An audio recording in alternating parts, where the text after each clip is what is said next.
This is Dan Dix here reporting for Press for Truth, and I think it's safe to say that most people have a very strong interest in seeing justice for horrendous crimes. For example, there are cold cases of murders where the families and the communities are absolutely desperate to find the criminals who are responsible. But there's a very serious question that is often overlooked, and that is, at what cost? And how far should law enforcement be able to go with their investigations when it comes to overriding the privacy rights of innocent people? Well, case in point, there is a new investigative technique that is referred to as IgG, or Investigative Genetic Genealogy. This involves the collection and the analysis of DNA through private DNA databases, where samples are collected by undercover police officers to aid in their investigation. So, for example, there was a recent case in Burnaby, British Columbia, where the police were investigating the death of a young 13-year-old girl, where the case had essentially gone cold. After collecting DNA at the crime scene, the RCMP determined that the suspect was most likely of Kurdish descent. So, as part of their investigation, the RCMP went to a large Kurdish festival in Burnaby so that they could set up a sting operation with the hopes of finding the suspect. The RCMP set up a fake tea company that was pretending to do market research into their new beverage line. Hundreds of cups of tea was handed out to the festival attendees for free so that the police could then later collect all of the disposed cups from the garbage. These discarded cups were then used to analyze the DNA of every single person who drank from them. This led to a DNA match with a relative of the suspect, and that subsequently led to the suspect's arrest. The use of this new DNA surveillance tactic is gaining prominence with a lot of police services, but it raises serious questions and concerns when it comes to the privacy rights that we all have with our most sensitive private information, our DNA. Just recently, the Office of the Information and Privacy Commissioner of Ontario released guardrails for police use of investigative genetic genealogy. This first in Canada public resource marks an important step towards proper governance of this new emerging technology. Investigative genetic genealogy, IgG, is a technique used by police to solve crimes. It involves using genetic data from crime scene samples and DNA databases to identify individuals through genetic matches or partial matches to biological relatives. While IgG is a powerful tool for solving serious crimes, its use by police is currently not subject to any clear legislative framework.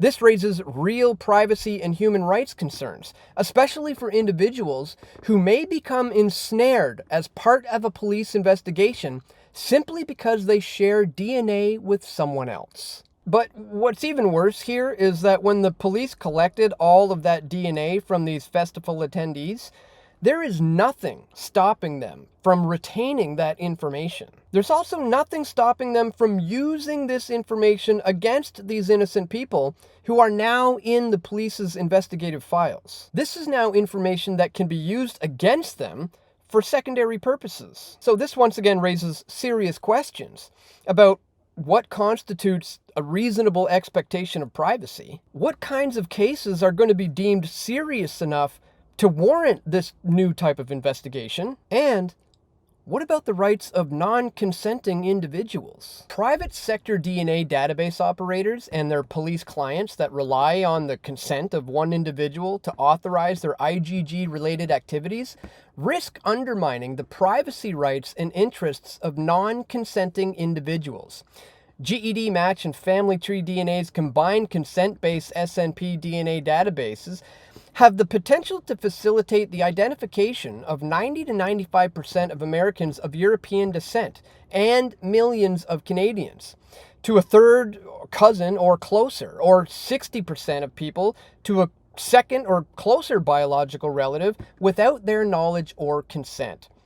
Just because some individuals choose to provide their DNA and DNA-derived information to a third party does not mean that non-consenting relatives have no privacy rights or interests in this shared information. Moreover, we have little to no power to control who our relatives are, the decisions that they make, or the fact that we all share significant portions of our DNA with known and unknown relatives. IgG, therefore, involves those who did not themselves knowingly volunteer any DNA or DNA-derived information, but who became part of a criminal investigation indirectly through relatives who may have chosen to do so. This detailed, expansive collection and search of sensitive information brings innocent individuals within the scope of a police investigation without any particular suspicion. Even in situations where police do not or no longer consider a non-consenting individual to be a person of interest, suspect, or do not charge them with a criminal offense, their personal information is likely to become part of the police's investigative file. So long as their personal information is retained, it is at risk of theft, loss, or unauthorized use or disclosure. In addition, it may be used for secondary purposes, like example, used in a separate, unrelated investigation. Moreover, IgG may inadvertently reveal information that is highly intrusive and may infringe upon the privacy interests of individuals and communities, including indigenous communities and other affected communities.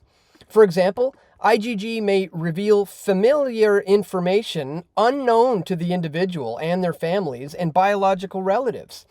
Personal information that someone may have kept secret or that others may have chosen not to know.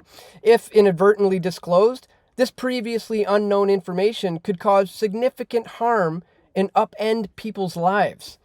In light of these overlapping privacy rights and interests in shared genetic information, police should be cautious about relying on the consent of a volunteering relative. This caution is grounded in chartered jurisprudence that has rejected the notion that one individual can consent to the waiver of the privacy interests shared with another person. The question of informed consent is further complicated by the fact that private sector DNA databases, particularly those located outside of Canada, take very different approaches to consent and privacy. Terms of service may change unilaterally without sufficient notice to the individuals, and they may lack the regulatory oversight, transparency, and accountability mechanisms that our laws require.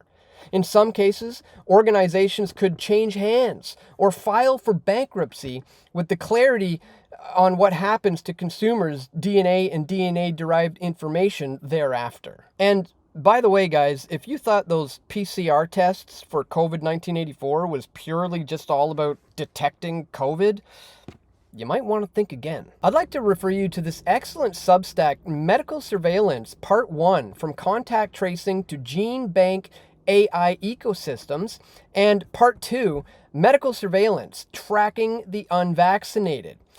Part 1 of Medical Surveillance revealed how contact tracing evolved into databases called real-time AI ecosystems.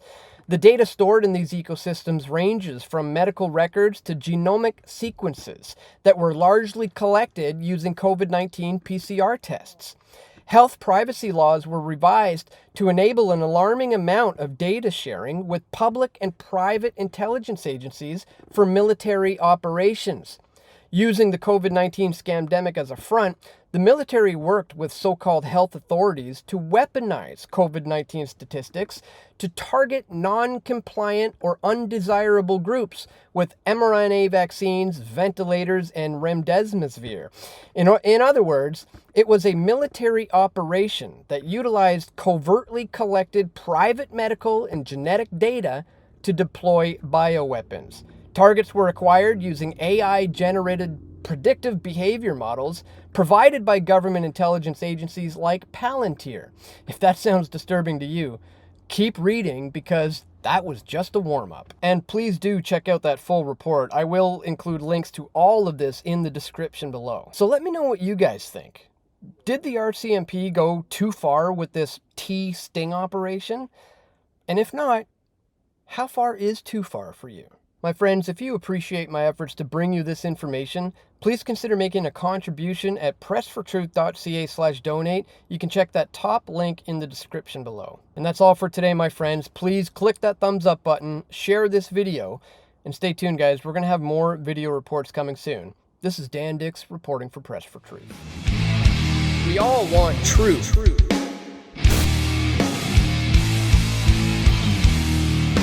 The truth will set you free.